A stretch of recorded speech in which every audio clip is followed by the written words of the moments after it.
नमस्कार साथियों, गौरव ज्ञान धारा में आप सभी का स्वागत है। और स्वतंत्रता दिवस की पूर्व संध्या में आप सभी को मैं स्वतंत्रता दिवस की पहले ही बधाई और शुभकामनाएं देना चाहता हूं। साथ ही साथ कल दोपहर को यानी कि 15 अगस्त 2026 को दोपहर 1 बजे अपन लाइव जुड़ेंगे। इसी YouTube चैनल के माध्यम से एक वीडियो जो शेड्यूल कर रखा है वो देख लेना। सरप्राइज बहुत बड़ा लिखा हुआ है और निश्चित रूप से सरप्राइज है। ऐसा सरप्राइज कि आप लोगों ने सोचा नहीं होगा वो देने जा रहा हूं मैं। तो कल आप सभी की लाइव उपस्थिति रहेगी और उसके अंदर आप लोगों को वो सरप्राइज बता दिया जाएगा। ठीक है टाबरो, काफी टाइम पहले हूँ शेड्यूल करी वीडियो ध्यान नहीं हो। और देखो आज मतलब पूर्व संध्या है, स्वतंत्रता दिवस रही और चैप्टर भी अड़वी पड़ रही है कि स्वतंत्रता दिवस के अंदर जो है किस तरीके से भूमिकाएं निभाई है स्वतंत्रता के लिए प्रजामंडलों ने। तो प्रजामंडल की एक क्लास कल पढ़ी थी, एक आज पढ़ लेते हैं और प्रजामंडल को आगे बढ़ाते हैं। ठीक है टाबरो, करा क्या शुरू क्लास? ओके शुरू करते हैं। चलिए देखिए, राजस्थान में स्वतंत्रता संघर्ष के कितने तीन चरण थे। कितने चरण थे? तीन, इन मीन और तीन। ठीक है, प्रथम चरण देखिए 1927 से पूर्व का माना जाता है। प्रथम चरण 1927 से पूर्व, यह मुख्य रूप से सामाजिक और मानवतावादी समस्याओं पर केंद्रित था। ठीक है, इसमें कोई ज्यादा स्वतंत्रता के लिए प्रयास मतलब सिर्फ देश को आजाद कराना वो वाली चीज नहीं थी। ठीक है, ये क्या था? सामाजिक और मानवतावादी समस्याओं पर केंद्रित था। दूसरा चरण आता है 1927 से 1938 तक। ठीक है, अब इसमें महत्वपूर्ण घटना क्या है? 1927 ईस्वी में all India states people conference की स्थापना हुई और मोस्ट इंपॉर्टेंट कर देना इसे। ठीक है, इसको मोस्ट इंपॉर्टेंट कर देना, पूछा जाएगा। ये सारी चीजें बहुत ध्यान से पढ़ो आप और ध्यान से देखो और ये चित्र देखते रहो ध्यान से। यहाँ पे लिखा मिलेगा all India states people conference 1927। ठीक है, तो इसमें क्या है आपको याद करने में आसानी होगी। तीसरा चरण है 1938 से 1949 ईस्वी तक। हरिपुरा कांग्रेस अधिवेशन कब हुआ था? 1938 के अंदर। इस अधिवेशन में प्रस्ताव पास कर देशी रियासतों में लोगों के द्वारा स्वतंत्रता संघर्ष चलाने की बात कही। इससे प्रश्न बन चुका है, हरिपुरा से प्रश्न बना है। अभी हाल ही में प्रश्न बना था प्रजामंडलों के लिए जो है, कब कहां से बात शुरू हुई थी, कौन से अधिवेशन में? तो कांग्रेस के हरिपुरा अधिवेशन में यह बात होती है। प्रभाव क्या पड़ता है? 1938 के बाद विभिन्न राज्यों में प्रजामंडल या प्रजा परिषदों की स्थापना हुई और राजनीतिक अधिकारों और उत्तरदायी प्रशासन के लिए आंदोलन शुरू हुए। देखो 1938 से पहले भी हुए हैं। 1931 में जयपुर और बूंदी के अंदर प्रजामंडल की स्थापना कर दी गई। 1934 में मारवाड़ के अंदर हो गई। 1936 में बीकानेर के अंदर हो गई। पहले भी हुए हैं, लेकिन 1938 प्रजामंडलों का वर्ष कहलाता है। क्या कहलाता है? सबसे ज्यादा 1938 में। ये 1938 जो है इसे क्या कहा जाता है? प्रजामंडलों का वर्ष। प्रजामंडलों का वर्ष कहलाता है। ठीक है, प्रजामंडल मैंने बहुत बार पढ़ाए हैं आपको इसी चैनल पे और सभी जितनी बार पढ़ाए ट्रिक से पढ़ाए, सारे के सारे सब याद करवाए ट्रिक से, उनके संस्थापक याद करवाए, उनके सन याद करवाए। लेकिन आज इस वीडियो के अंदर, इस क्लास के अंदर मैं ट्रिक नहीं बताऊंगा। इस वीडियो में आपको चित्रों से याद करवाएंगे, कंसेप्ट और चित्र। अब आपको लगे नहीं गुरुजी हमें तो ट्रिक से बताओ, तो भाई एक सिंपल हाउ फोरो काम बताऊं। यूट्यूब के माए ऊपर सर्च बटन पे नहीं बट जार लिखो, राजस्थान में प्रजामंडल आंदोलन, आगे लिखो बिंगे जीजीडी और सर्च कर दो, क्लास ही क्लास आ जाए, प्रजामंडल की सारी क्लास आ जाए। सबके अंदर ट्रिक से पढ़ाया, 4-5 बार पढ़ाया। तो वहां से आप ट्रिक भी देख सकते हो, यहां से मैं कंसेप्ट करवा रहा हूं एक एक चीज। ठीक है, चलो स्क्रीनशॉट ले पहली बात, बस दूसरी आगे बेटा छेटी फटाफट ले लो स्क्रीनशॉट में, टाइम नहीं लगना चाहिए, दबा दब फटाफट। ठीक है, आगे चलते हैं। प्रजामंडल स्थापना से पूर्व प्रमुख संगठन देखिए। प्रजामंडल की स्थापना से पूर्व बुद्धिजीवी वर्ग ने ब्रिटिश भारत के समान रियासतों में भी प्रजा के अनेक संगठन बनाए, जिससे स्वतंत्रता आंदोलन के अंदर तीव्रता आई। ठीक है, अब इसमें से यहां से देख लो, ये यहां से देख लो, चित्र में देख लो, ध्यान रही 1918 के अंदर देखो राजपूताना मध्य भारत सभा, कल अपन ने पढ़ा है, मारवाड़ी पुस्तकालय याद है ना? ठीक है, 1919 के अंदर राजस्थान सेवा संघ वर्धा से स्थापना की, संस्थापक सदस्य और सब कुछ बताया। फिर 1920 के अंदर अखिल भारतीय देशी लोक परिषद, ये प्रश्न भी पूछा जाएगा। यानी कि 18, 19 और 20 कंटिन्यू सन याद रखना है। और राजपूताना मध्य भारत सभा, राजस्थान सेवा संघ और अखिल भारतीय देशी राज्य लोक परिषद।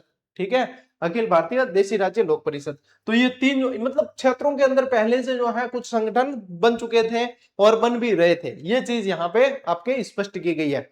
आगे बात समझ ले, स्क्रीनशॉट ले। देख फटाफट इनके बाद यहाँ पे जो है अब आपके 9th की किताब के अंदर ये पूरा पैराग्राफ दे रखा है ऐसे। अपन ने उस पैराग्राफ को एकदम जो है जमा के एकदम व्यवस्थित कर दिया और नोट्स मेकिंग पैटर्न पे ले आया हूँ। ये सारी चीजें उसमें जो है बिखरी हुई दे रखी है, समझ मतलब या तो अंडरलाइन कर करके थक जाओगे आप। ये हो गई बिल्कुल व्यवस्थित। अब देखो जयपुर प्रजामंडल की स्थापना कब हुई है? सर्वप्रथम 1931 में जयपुर में प्रजामंडल की स्थापना की गई, परंतु इसे राजनीति में प्रवेश 1938 में किया। इसी प्रजामंडल ने राजनीति में प्रवेश 1938 में किया। इसका पुनर्गठन 1936-37 के अंदर होता है, ठीक है, इसका पुनर्गठन होता है 36-37 के अंदर। राजनीति के अंदर प्रवेश 1938। स्थापना कब हुई है? स्थापना हुई है 1931। बूंदी वाला भी 1931 के अंदर ही हुआ था। यहाँ पे जैसे बूंदी के अंदर यहाँ दे रखा है 6 वर्ष बाद जो है 1944, ये आरबीसी किताब में दिया है, लेकिन बूंदी में कांतिलाल चौथानी ने 1931 के अंदर ही कर दिया था, ये ध्यान रखना आप। जयपुर और बूंदी 1931 के अंदर स्थापित हो चुके हैं।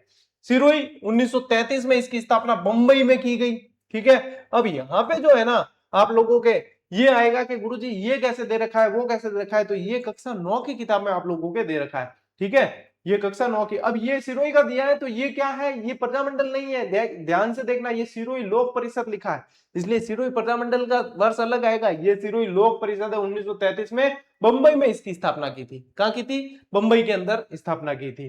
फिर मारवाड़ प्रजामंडल, ये प्रजामंडल है, 1934 के अंदर की थी, ठीक है। बीकानेर लोक परिषद 1936 में की है, और बीकानेर प्रजामंडल की स्थापना भी 1936 में मगाराम वेद जो होते हैं वो इनके अध्यक्ष बनते हैं। कोटा प्रजामंडल 1938 में स्थापना हुई है। मेवाड़ प्रजामंडल यानी कि उदयपुर, इसकी स्थापना भी 1938 के अंदर। 1938 तो प्रजामंडलों का वर्ष है भाई साहब।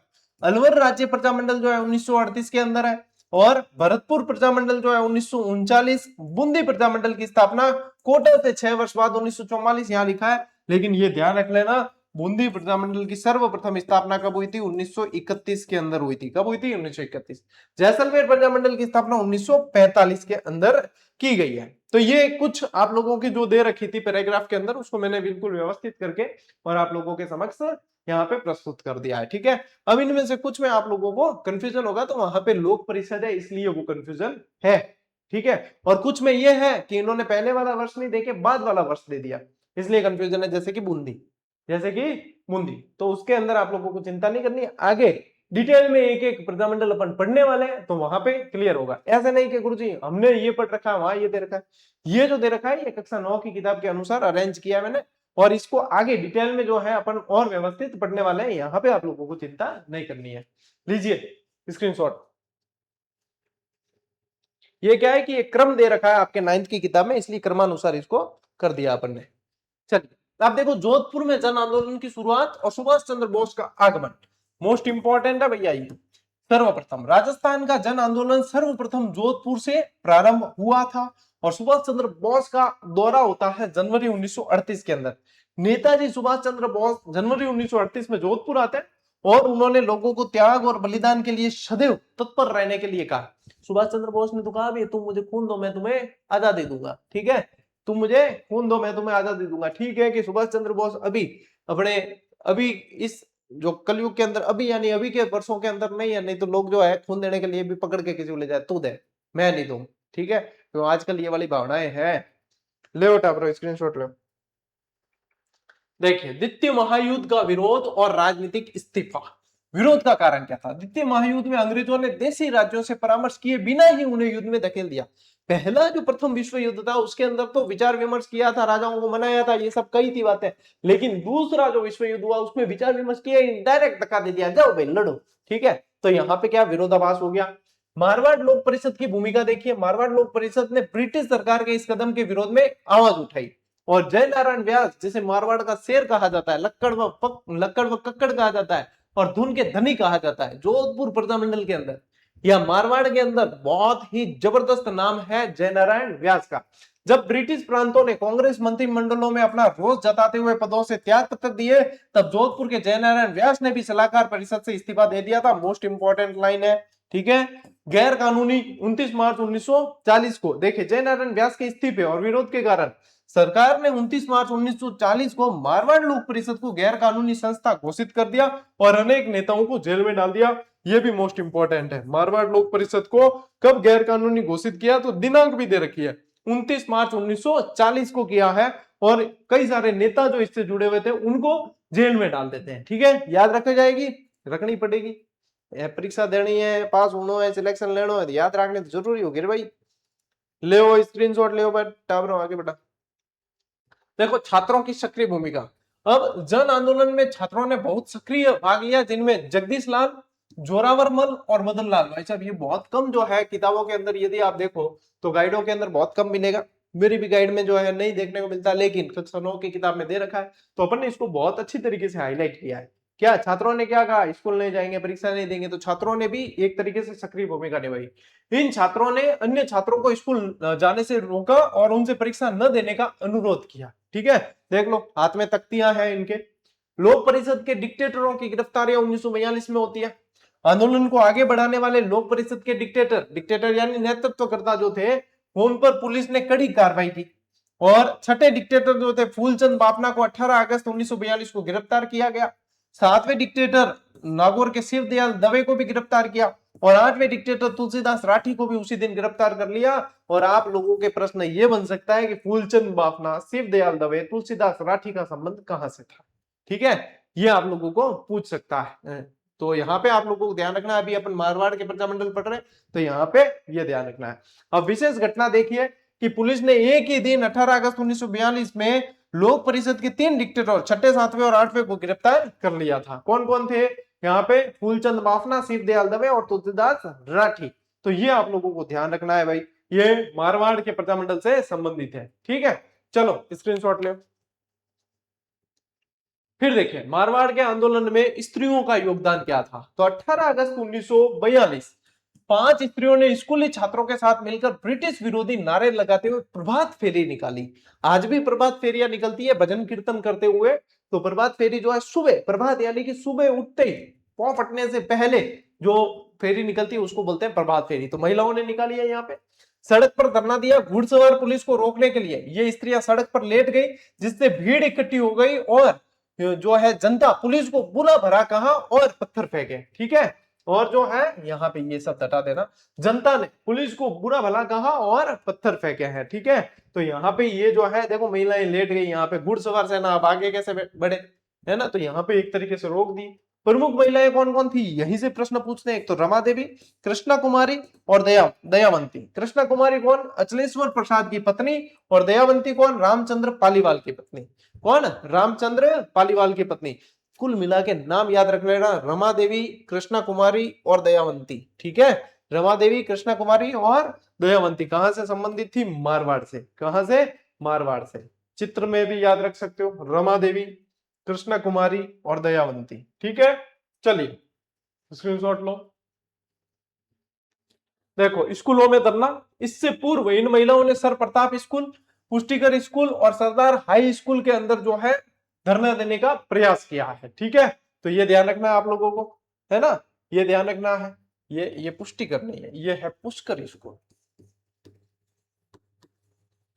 ठीक है, और 22 सितंबर 1942 की सभा, इस सभा में सूरज देवी माथुर और सावित्री देवी माथुर ने उत्तरदायी शासन संबंधी गीत गाए हैं। मोस्ट इंपोर्टेंट है, जहां जहां महिलाओं के नाम आ रहे हैं प्रजामंडल के अंदर, स्पेशल रूप से लिख कर रखना, क्योंकि ये महिलाओं के नाम जब पूछते हैं ना, फिर वहां पे जो है अपने को छीणे गिननी पड़ती है कि ये नाम आया कहां से।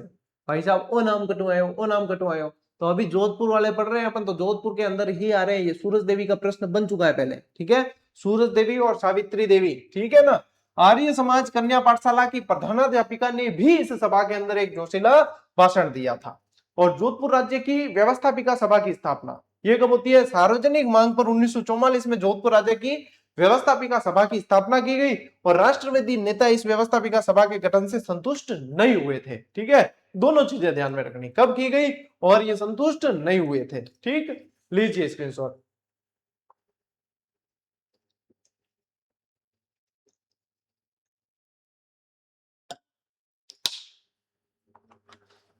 अब देखो डाबड़ा कांड की भी 9वीं की किताब के अंदर जो है इस चैप्टर में डेट गलत दे रखी है।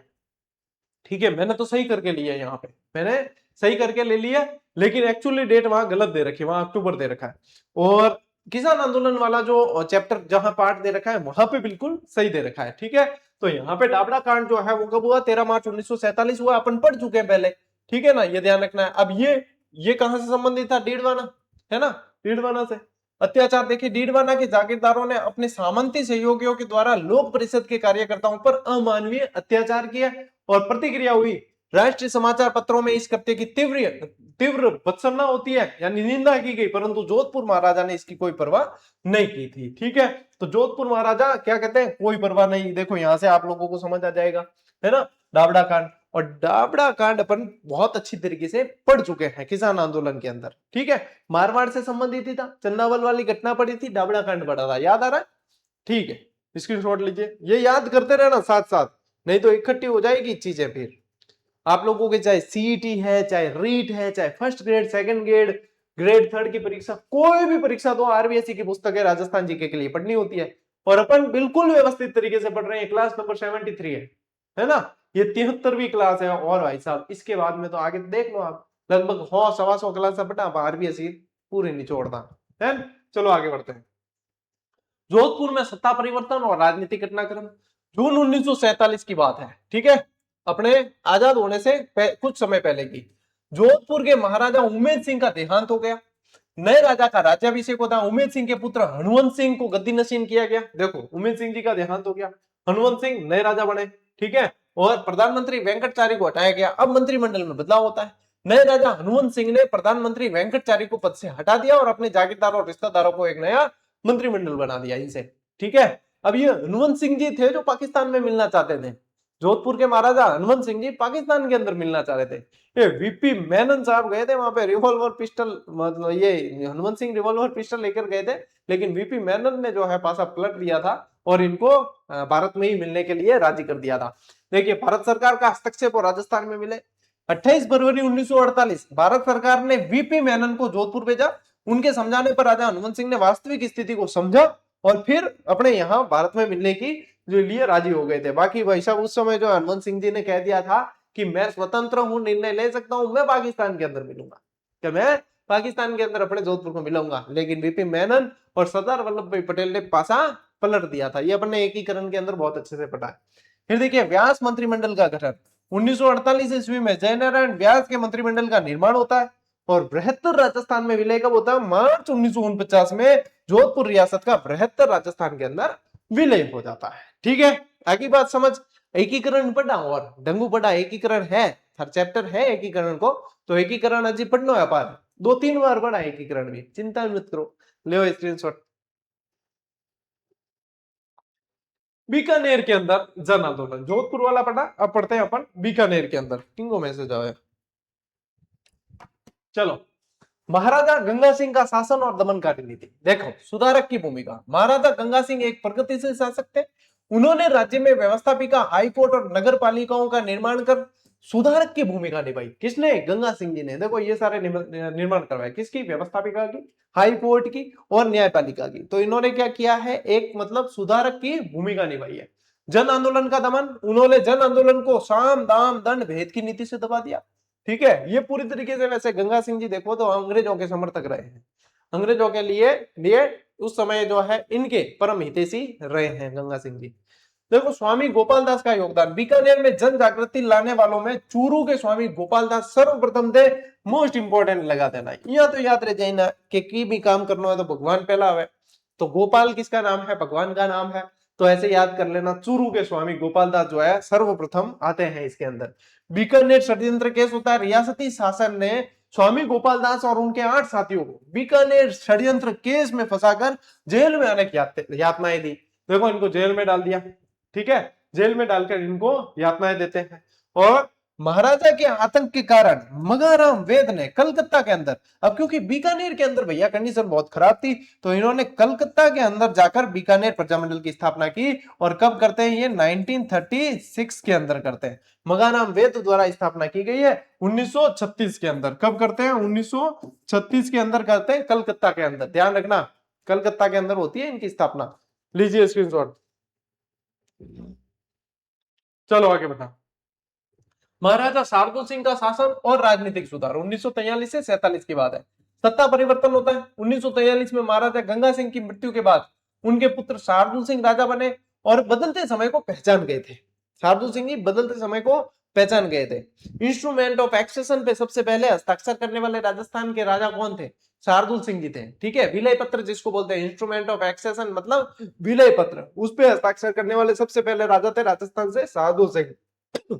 देखिए, बीकानेर एक्ट 1947, इसके तहत द्विसदनीय व्यवस्थापिका यानी राज्यसभा और धारासभा की स्थापना की गई।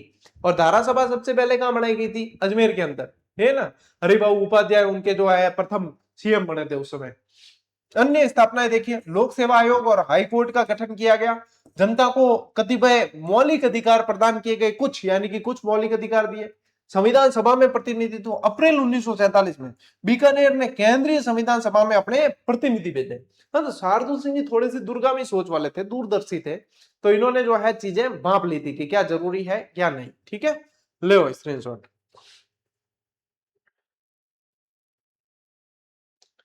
बीकानेर संविधान अधिनियम और दिसंबर 1947 का प्रशासनिक बदलाव अधिनियम का प्रकाशन देखिए। लंबे इंतजार के बाद दिसंबर 1947 में बीकानेर संविधान अधिनियम जनता के लिए प्रकाशित किया गया। अब यह व्यवस्था कर दी पूरी की पूरी और जनता के लिए यह प्रकाशित किया गया। अब मुख्य प्रावधान देखिए, शासक के संरक्षण में व्यापक मताधिकार पर आधारित दो सदनों वाली व्यवस्थापिका अस्तित्व में आई, जैसे कि राज्यसभा लोकसभा होती है वैसे ही। ठीक है, इनमें एक धारासभा थी और समस्त शासन एक परिषद को सौंप दिया गया जो व्यवस्थापिका के प्रति उत्तरदायी थी। शासक ने 2 वर्षों के भीतर पूर्ण उत्तरदायी सरकार बनाने की घोषणा कर दी थी। ठीक है, ये ध्यान रखना। राजनीतिक बंदियों की रिहाई की गई। जनवरी 1948 में महाराजा ने सभी राजनीतिक बंदियों की रिहाई कर दी थी और प्रजा परिषद का विरोध होता है। प्रजा परिषद के कार्यकर्ताओं ने सभा कर घोषणा की कि नया संविधान स्वीकार करने योग्य नहीं है। क्या कहा? कि नया संविधान जो है वो स्वीकार करने के योग्य नहीं है। और 2 फरवरी 1948 यानी कि यहाँ पे घोषणा की है और अप्रैल 1948 तक उत्तरदायी सरकार अस्तित्व में आने की घोषणा की गई। ये घोषणा कब की है? 2 फरवरी 1948 को की है कि अप्रैल 1948 तक उत्तरदायी सरकार अस्तित्व में आने की घोषणा कर दी गई। ये पूरा घटनाक्रम चला है। ये बीकानेर का जो प्रजामंडल है उसके अंतर्गत ये पूरा का पूरा घटनाक्रम चलता है, शासक और बीकानेर प्रजामंडल के अंतर्गत। ठीक है, तो ये ध्यान रखना है आप लोगों को। चलिए स्क्रीनशॉट लीजिए।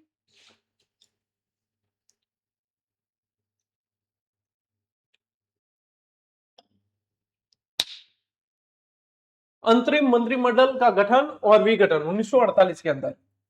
18 मार्च 1948 महाराजा शार्दुल सिंह ने मंत्रिपरिषद के स्थान पर दैनिक शासन चलाने के लिए एक मिला जुला अंतरिम मंत्रिमंडल बनाने की घोषणा की।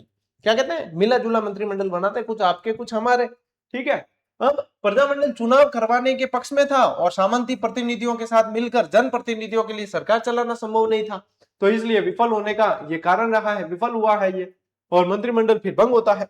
मतभेदों के कारण प्रजामंडल के सदस्यों ने मंत्रिमंडल से इस्तीफा दे दिया, जिससे विवश होकर महाराजा ने इसे भंग कर दिया और केंद्र के दबाव में प्रस्तावित चुनाव भी रद्द करने पड़े। तो ये सारा यानी कि प्रजामंडल का और शासक का जो है आपसी तालमेल नहीं बैठ रहा था। ठीक है, इस कारण अंततः ये विफल होता है। मंत्रिमंडल का गठन और विघटन दोनों अपन पढ़ा है, दोनों अपन ने पढ़ा।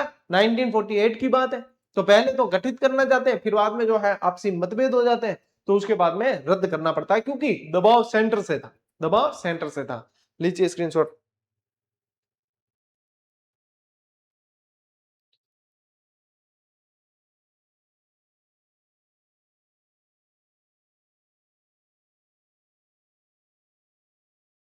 चलो आगे बढ़ते हैं। कैबिनेट योजना संविधान निर्मात्री सभा और भारत में विलय किसका? बीकानेर का। देखिए, संविधान निर्मात्री सभा कैबिनेट योजना के अंतर्गत भारत में अंतरिम सरकार बनी। महाराजा शार्दुल सिंह ने दूरदर्शिता दिखाते हुए रियासतों को संविधान निर्मात्री सभा में भाग लेने के लिए आमंत्रण को स्वीकार किया और अन्य राजाओं को भी प्रेरित किया। किसकी बात हो रही है? महाराजा शार्दुल सिंह की बात हो रही है। ठीक है, के एम पन्नीकर 28 अप्रैल 1947 बीकानेर के प्रतिनिधि के रूप में के एम पन्नीकर ने संविधान निर्मात्री सभा में अपना स्थान ग्रहण कर लिया। मोस्ट इंपोर्टेंट सवाल है ये, मोस्ट इंपोर्टेंट सवाल कर देना यहां से, क्योंकि के एम पन्नीकर का संबंध कहां से था पूछ सकते हैं। तो ये बीकानेर के प्रतिनिधि के रूप में थे यहाँ पे। ठीक है, बीकानेर के प्रतिनिधि के रूप में, यहाँ पे भी देखते रहना आप, के.एम. पन्नीकर बीकानेर प्रतिनिधि के रूप में, ठीक है। फिर देखो माउंटबेटन योजना, जिसे जून योजना भी कहते हैं, जो 3 जून 1947 को आई थी। इस योजना के तहत भारत के विभाजन का उल्लेख था।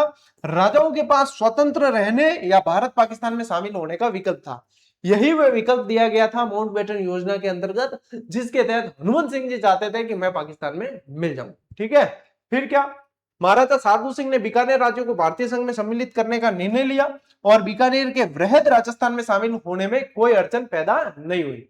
और ये वही चीज है, विलय का निर्णय लिया, यानी कि देखो ये हस्ताक्षर कर रहे हैं यहाँ। और शार्दुल सिंह जी पहले राजा थे जिन्होंने इंस्ट्रूमेंट ऑफ एक्सेशन बोलते हैं इसको, इंस्ट्रूमेंट ऑफ एक्सेशन यानी उसको बोलते हैं अधिमिलन पत्र, विलय पत्र कह सकते हो, जिस पर हस्ताक्षर किए हैं और बीकानेर को भारत संघ के अंदर मिला दिया है, ठीक है। यानी राजस्थान के अंदर मिलाया, वृहद राजस्थान के अंदर, जो भारत संघ का ही एक हिस्सा था। चलिए स्क्रीनशॉट लीजिए,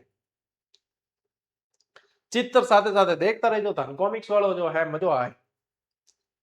अब जैसलमेर के अंदर जन चेतना का अभाव और उसके कारण, जैसलमेर के अंदर इतनी जन चेतना नहीं थी, उसका अभाव और कारण क्या है वो देखिए। प्रारंभिक स्थिति देखिए, जैसलमेर एक ऐसा राज्य था जहां जन चेतना का पूरी तरह जो है अभाव था, ठीक है। अभाव के कारण क्या थे, जैसलमेर की कम जनसंख्या थी, दूरी ज्यादा थी, मरुस्थलीय प्रदेश था ना, तो कम जनसंख्या है, और राज्य का अधिकांश भाग मरुस्थलीय था।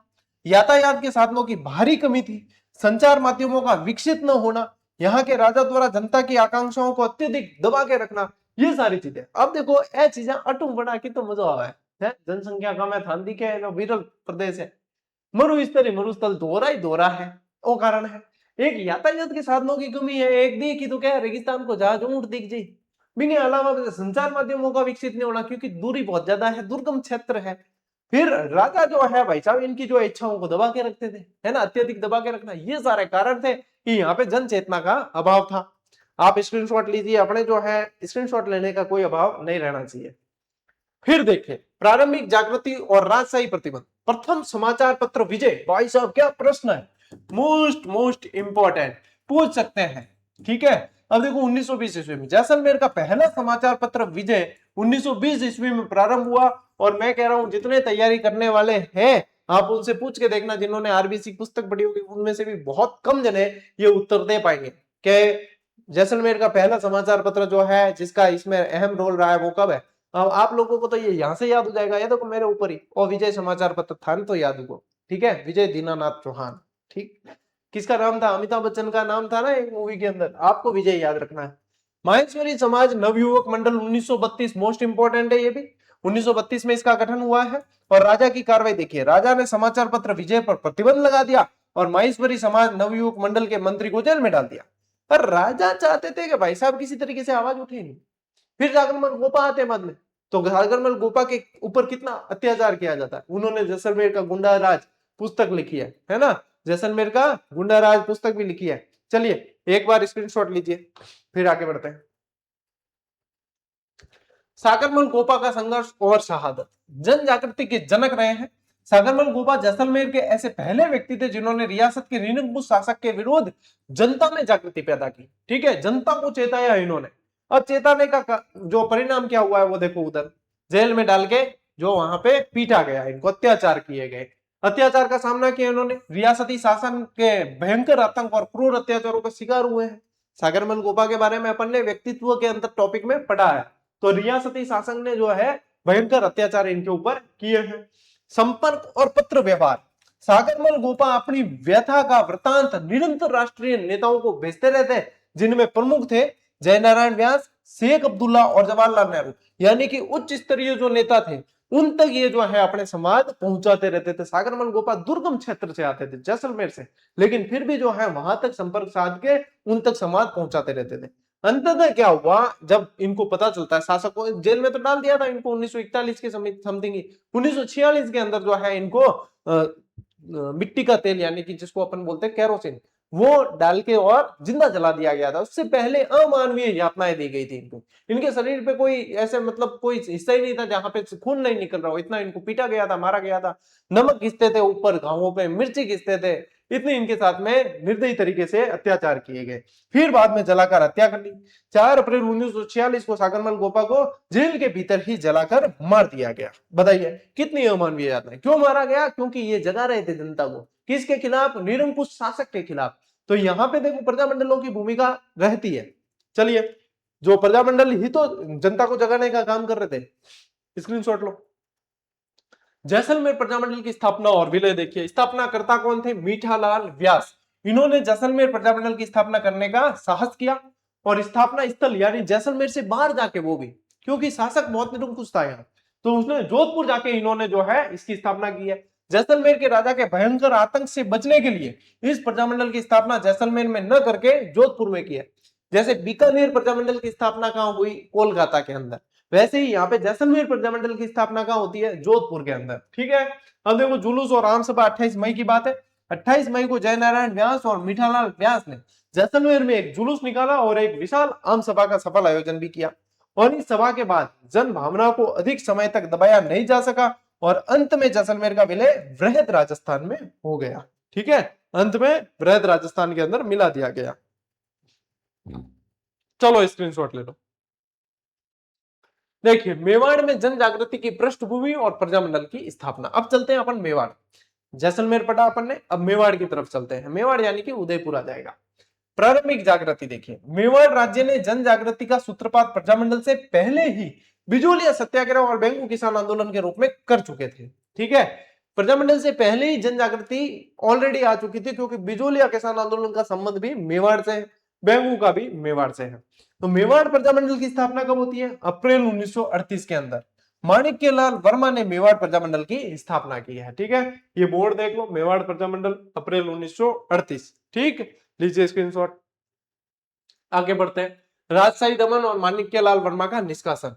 अब मेवाड़ के तत्कालीन प्रधानमंत्री धर्म नारायण, नाम याद रखना, इन्होंने प्रजामंडल को गैर कानूनी संस्था घोषित कर दिया और प्रधानमंत्री ने माणिक्यलाल वर्मा को मेवाड़ छोड़कर जाने का आदेश दिया। पूछ सकते हैं हम, ये तो सबको पता है कि माणिक्यलाल वर्मा यहाँ के नेता थे और इनको छोड़ के जाने के लिए कहा, लेकिन कहा किसने, ये पूछा जा सकता है। तो कहा किसने है? धर्मनारायण ने कहा है। ठीक है, अजमेर से गतिविधियों का संचालन करते थे ये। इस आदेश के बाद माणिक्यलाल वर्मा अजमेर चले गए और अपनी राजनीतिक गतिविधियों का संचालन वहीं रहकर करते। ऐसे ही प्रश्न पूछे जाते हैं। ये चित्र याद रखना, अजमेर रेलवे स्टेशन का बोर्ड लगा हुआ है, देख लो। ठीक है, तो माणिक्यलाल वर्मा मेवाड़ से निष्कासित होने के बाद कहां से अपनी गतिविधियों का संचालन कर रहे थे? आने वाले टाइम में थारे प्रश्न है, तो थान के ध्यान रखना। अजमेर चला गया, कटे चला गया? अजमेर, राजस्थान का हृदय कहलाता है ना, वहां चले गए। चलिए स्क्रीनशॉट लो। वर्मा जी की गिरफ्तारी, यातनाएं और जेल। देवली से जबरन उठा दिया गया इन्हें। मेवाड़ की सरकार ने फरवरी 1939 में माणिक्यलाल वर्मा को देवली से जबरदस्ती उठा लिया। देवली कहां पड़ता है? टोंक के अंदर। ठीक है, और सरकार ने उन्हें भारी यातनाएं दी और उन पर मुकदमा चलाकर जेल में डाल दिया। ठीक है, और फरवरी 1941 में मेवाड़ सरकार ने प्रजामंडल पर प्रतिबंध यहां से हटाया था। तो यही चीज आप यहां से भी देख सकते हो। क्या किया? सबसे पहले मेवाड़ की सरकार ने माणिक्यलाल वर्मा को देवली से जबरदस्ती गिरफ्तार कर लिया, फिर भारी यातनाएं दी, मुकदमा चलाकर जेल में डाल दिया। ठीक है, पहले यातनाएं दी, मुकदमा चलाया, जेल में डाला, पूरा क्रम देख लो। फिर फरवरी 1941 में मेवाड़ सरकार ने प्रजामंडल से प्रतिबंध हटा दिया। कब हटाया प्रतिबंध, ये भी ध्यान रखना। ठीक है, ये भी ध्यान रखना है। चलिए अब स्क्रीनशॉट लीजिए। अब देखो, मेवाड़ प्रजामंडल का प्रथम अधिवेशन जो बार बार पूछा जाता है, नवंबर 1941 में हुआ है। नवंबर 1941 में प्रजामंडल का प्रथम अधिवेशन बड़ी धूमधाम के साथ आयोजित किया गया। इसकी अध्यक्षता किसने की है? माणिक्यलाल वर्मा ने ही किया, है ना। और इस अवसर पर राष्ट्रीय स्तर के प्रमुख नेता मेवाड़ आए थे 1941 के अंदर। कौन कौन? आचार्य जेबी कृपलानी और विजय लक्ष्मी पंडित। और इन दोनों के बारे में बहुत बार पूछा गया है, इसलिए मोस्ट इंपॉर्टेंट है। अधिवेशन के दौरान खादी और ग्रामोद्योग प्रदर्शनी का भी भव्य आयोजन किया गया था। ठीक है, दोनों ही ध्यान रखना। आए कौन कौन थे? जेबी कृपलानी आए थे और विजय लक्ष्मी पंडित आए थे। ठीक है, विजय लक्ष्मी पंडित और जेबी कृपलानी यहाँ पे आए थे, ये भी ध्यान रखना है आपको। स्क्रीनशॉट ले लिया। अब देखिए, अन्य सामाजिक संस्थाओं की स्थापना और कार्यभार। प्रजामंडल के साथ साथ समाज के पिछड़े और वंचित वर्गों के उत्थान के लिए भी अन्य महत्वपूर्ण संगठन बनाए, जैसे मेवाड़ हरिजन सेवा संघ। इसकी स्थापना प्रजामंडल की बाद की गई और इसका मुख्य कार्यभार मोहनलाल सुखाड़िया को सौंपा गया। ठीक है, मुख्य कार्यभार किसे सौंपा है? देखो मेवाड़ हरिजन सेवा संघ मोहनलाल सुखाड़िया को सौंपा है, ठीक है। और भील, मीणा और आदिवासियों का कल्याण, इन जनजातियों और आदिवासियों के कल्याण का महत्वपूर्ण कार्य बलवंत सिंह मेहता के सुपुर्द किया गया। इनका जो है जो कल्याण करने का कार्य किसको दिया गया? बलवंत सिंह मेहता को दिया। किसका? भील, मीणा और आदिवासी जनजाति के जितने लोग थे उनका कल्याण करने का इनको दे दिया है। किसको दिया है? यहाँ पे बलवंत सिंह मेहता को दिया है। लीजिए स्क्रीनशॉट। देखो, भारत छोड़ो आंदोलन और मेवाड़ प्रजामंडल का दमन 1942। अगस्त 1942 का घटनाक्रम है। महात्मा गांधी द्वारा राष्ट्रीय स्तर पर भारत छोड़ो आंदोलन चलाने के कारण मेवाड़ में भी राजनीतिक हलचल बढ़ी है। भारत छोड़ो आंदोलन कब है? 1942 को है, ठीक है, ये ध्यान रखना है। और सरकारी कार्रवाई क्या होती है? ब्रिटिश और रियासती सरकार के दबाव में मेवाड़ प्रजामंडल को एक बार फिर गैर कानूनी संस्था घोषित किया गया, ठीक है। फिर से 1941 में प्रतिबंध हटाया था, अब वापस जो है गैर कानूनी संस्था घोषित कर दिया। प्रजामंडल के संबंध सभी प्रमुख नेताओं को गिरफ्तार करके जेल में डाल दिया, ठीक है। अब भारत छोड़ो आंदोलन ही ऐसा आंदोलन था जब गांधी जी अहिंसात्मक से हिंसात्मक हो गए और गांधी जी ने नारा दिया था, करो या मरो। अब बहुत हुआ, अब या तो मारना है या मरना है, वो वाला नारा दिया था। लीजिए स्क्रीनशॉट लो भाई।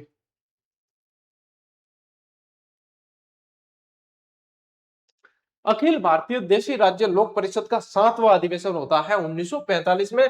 और ये इतना मोस्ट इंपोर्टेंट है कि इससे लगभग लगभग प्रश्न आप लोगों के देखने को मिल जाता है। अब आयोजन का समय कौन सा है? दिसंबर 1945। कब होता है? देख लो, बोर्ड बोर्ड देख लो थे। 7वां अधिवेशन वह कदे है? दिसंबर 1945 में उदयपुर में। वह स्थान उदयपुर के अंदर। निमंत्रणकर्ता कौन है? यह अधिवेशन मेवाड़ प्रजामंडल के विशेष निमंत्रण पर बुलाया गया था। मेवाड़ प्रजामंडल ने बुलाया था, ठीक है, ये ध्यान रखना है आपको। मेवाड़ प्रजामंडल ने बुलाया है। एक मिनट, कॉल ले लेता हूं मैं।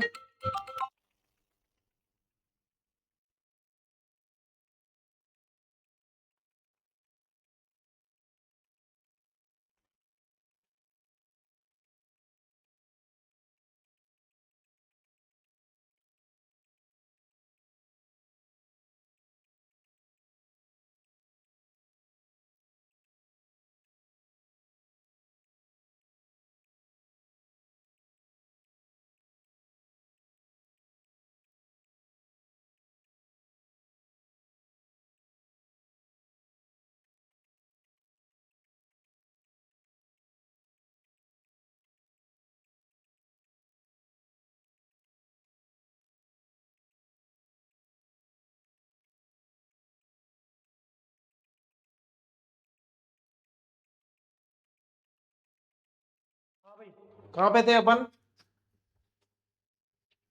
देखिए, मेवाड़ प्रजामंडल के विशेष निमंत्रण पर बुलाया गया। भागीदारी किसकी थी? इस ऐतिहासिक अधिवेशन में देश भर के 435 प्रतिनिधियों ने भाग लिया था। देश भर से 435 प्रतिनिधियों ने भाग लिया है। और अध्यक्षता देखिए, इस सम्मेलन की अध्यक्षता पंडित जवाहरलाल नेहरू ने की है। किसने की है? पंडित जवाहरलाल नेहरू ने की है। देखो, एक तो अध्यक्षता का पूछेंगे, एक कौन सा अधिवेशन है, एक कहां हुआ है ना, और एक कब हुआ। ये 7वें अधिवेशन से आप लोगों को सबको ध्यान रखना है, ठीक है। अखिल भारतीय देशी राज्य लोक परिषद 7वां अधिवेशन 1945, ठीक। बाकी बात समझ ले स्क्रीनशॉट। अब देखो, मेवाड़ का नया संविधान और उत्तरदायी शासन। वातावरण में बदलाव होता है। देश में राजनीतिक परिस्थितियों और देश के बदलते वातावरण के साथ साथ धीरे धीरे मेवाड़ में भी परिवर्तन आने लगा, ठीक है। मांग की आंशिक स्वीकृति। जनता के बढ़ते दबाव के कारण महाराजा ने उत्तरदायी शासन की मांग को आंशिक रूप से स्वीकार कर लिया। अब प्रजामंडलों का उद्देश्य क्या था? उत्तरदायी शासन की मांग करना, ठीक है, उत्तरदायी शासन की स्थापना, ये उनका उद्देश्य था। तो इतनी जनता की मांग बढ़ रही थी कि इन्होंने जो है आंशिक रूप से इसे स्वीकार कर लिया। नया संविधान। आंशिक मांग स्वीकार करने के बाद महाराणा ने मेवाड़ को एक नया संविधान प्रदान किया है। और संविधान का प्रारूप क्या रहता है? मेवाड़ के इस नए संविधान के का प्रारूप जो है वो के.एम. मुंशी द्वारा तैयार किया गया। मोस्ट इंपॉर्टेंट है, ठीक है। किसने तैयार किया? के.एम. मुंशी ने तैयार किया है। और देश को स्वतंत्रता मिलने के बाद राजनीतिक एकीकरण की प्रक्रिया के तहत मेवाड़ रियासत भी राजस्थान के अंदर विलीन हो चुकी थी, ठीक है, ये भी शामिल हो गई है। तो ये पूरा घटनाक्रम मेवाड़ का चला है, ये मेवाड़ का पूरा घटनाक्रम है। स्क्रीनशॉट लीजिए। और इसी के साथ भाई साहब मेवाड़ के घटनाक्रम के साथ अपन ने तकरीबन 29-30 स्लाइड के माध्यम से देखो जोधपुर पढ़ा, बीकानेर पढ़ा, है ना, और जैसलमेर पढ़ा और मेवाड़ पढ़ा है। और इसी तरीके से आप चाहे 9th की किताब पढ़ के देख लो, इतना आपको इंटरेस्ट नहीं आने वाला है, ना आपको लगेगा बोरिंग सा लगेगा। यहाँ पे चीजें याद करवाने के ऊपर फोकस किया गया है, ठीक है। तो ये जो क्लास है उसको यहीं पे अपन पूरी करते हैं और फिर मिलेंगे अपन सोमवार वाली क्लास में, क्योंकि आज शुक्रवार है। तो अब सोमवार को फिर से मिलेंगे, तब तक जितना मैटर है वो रिवीजन करके रखना आप, और उसके बाद में अपन इसी प्रजामंडल वाले चैप्टर को आगे बढ़ाएंगे। तब तक के लिए आप सभी पढ़ते रहें। राम राम, जय हिंद।